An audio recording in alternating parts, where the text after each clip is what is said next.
Hi there. It might seem a strange title, 3D printing Militaria. Surely Militaria can't be 3D printed? Well, of course it can't. Militaria is historical artefacts, real items that have been there, that tell a story. You can't 3D print a military artefact. All these items on my desk are all 3D printed. Apart from one. You can work that one out a little bit later. But basically, if it's just an item for display in your room and you can't afford the original, 3D printing is a nice way to make a display item. It doesn't replace the real item, but it's actually quite fun. I've got a Bamboo Labs 3D printer, and I'll show you a little photograph on the screen above.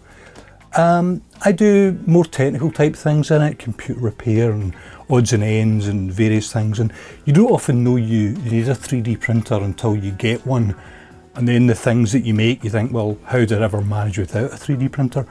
But when it comes to Militaria, it's actually really good fun. Let's take, for example, Lugers. I mean, Lugers are really expensive, but see, for a display, it looks great. This one, toggle joint, works.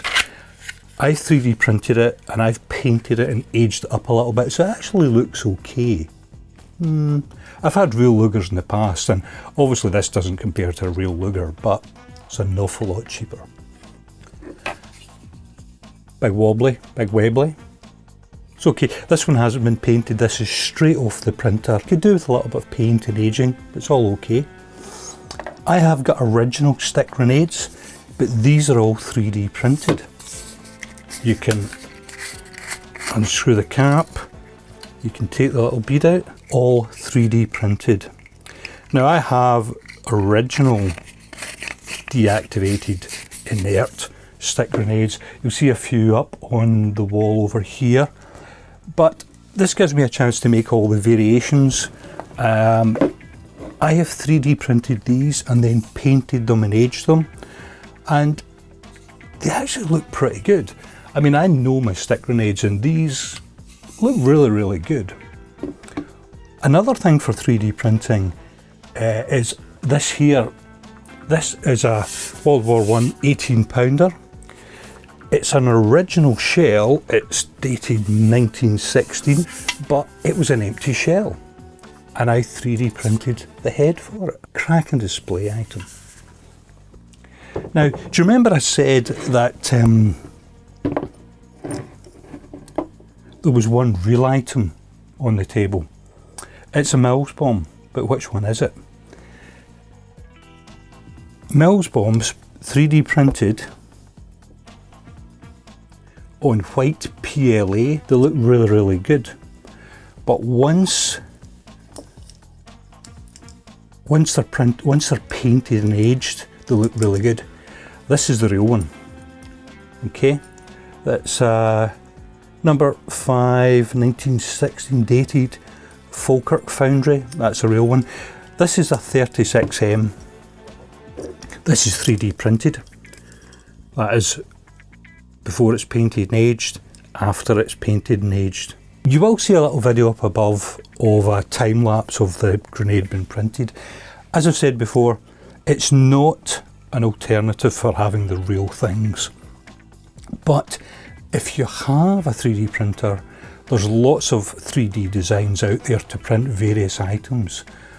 Some are free, some are paid for. There's a really good one on Cults 3D called Black Swan Prints, and that's where I got the Mills bomb from.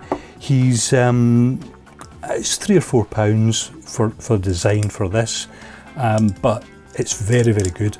All his designs, the 18-pounder head was from him as well. All his designs are first class. Also, a good friend of mine, Stephen Taylor, who some of you may know from being on the television, and a well-known collector. He does some 3D prints as well, and I'll leave a link to his website down below.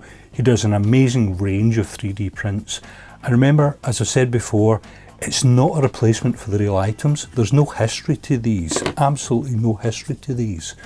But in a room, they look nice on display. Now, I'm not saying that everything you see here is 3D printed. These are really the only things that are 3D printed. The rest of these things are real. There's a couple of copies in amongst here, which I'm not going to tell you on camera, but maybe later on. I will be doing a little bit more in-depth, a little bit of close-up of items within my collection. Many more hints and tips to come about collecting, and probably some close-ups and detail videos about my favourite items. 3D printed items are not my favourite. Sounds really bad. They're great for display, but the real thing, there's a history to this. Inert, free from explosives before anybody gets a wee bit iffy. There's a history here, there's a story here. But as long as you take 3D printing for what it is, it gives you a good chance to print something up, gives you a chance to practice your painting and things like that. For me, it's almost an extension of the Artefacts models that we did when we were kids. Some of us still do them today. But 3D printing for me is a nice little side avenue to the hobby, something that I really enjoy doing. I don't do it as a production line, I don't sell them, I do them for my own enjoyment. But, you know, if that's something you fancy, leave a comment below. If you found any good designs for 3D printers, leave them below. And yet again, if you can like the video, hit that little bell to be updated of any new videos coming. There's quite a lot in the pipeline, a lot of museum visits, more in-depth of collectible items that I have, and also a series, my Armourer series, coming from items found on the internet. Subscribe, and thanks again. Cheers guys, bye.